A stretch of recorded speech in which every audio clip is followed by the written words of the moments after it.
The origins of the Korean War are, of course, hotly contested, but for the most part, it's really the first conflict that's directly related to the Cold War in terms of ideology.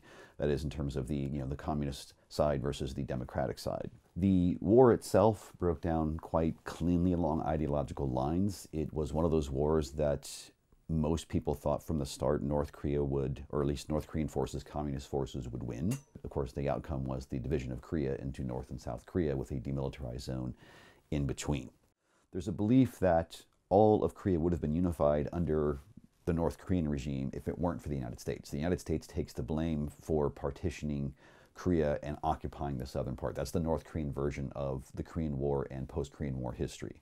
That the United States is an imperialist regime occupying the southern part of what should be a unified country. Of course, it's not seen that way in South Korea, but that's how North Korea reads it. American media have pretty much demonized North Korea over the years, and North Korean media has demonized America.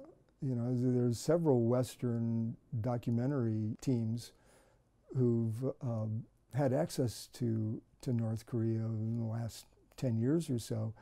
And one of the interesting bits that they've filmed for me are all the billboards showing the American threat to North Korea, American bombers and caricatures tramping on North Korea. So the people have been taught over the decades that America is a real threat to their existence. They expect an attack imminently. And I don't think President Trump has done anything to assuage those fears. You know, if anything, he's taunted North Korea with the size of his button and made those threats more credible.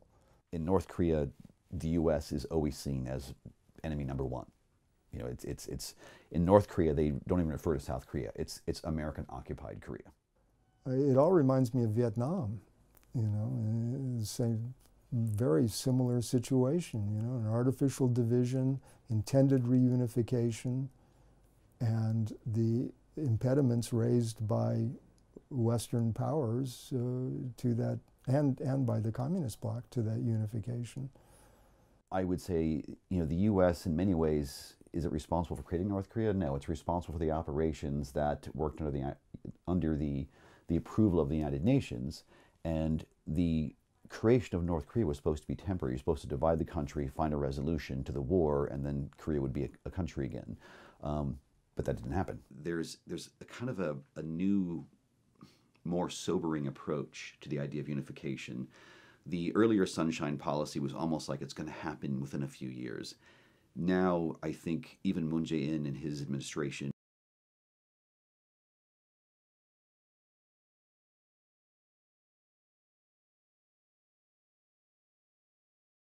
understand this is a long-term process because it's sinking in. When we're talking just hundreds of billions of dollars, if not more, that's going to have to be sunk into North Korea.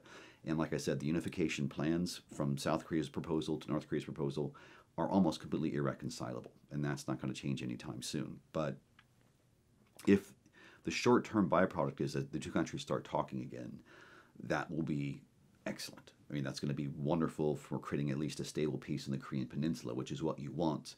And quite frankly, if the U.S. is out of that discussion with this administration, that's a good thing.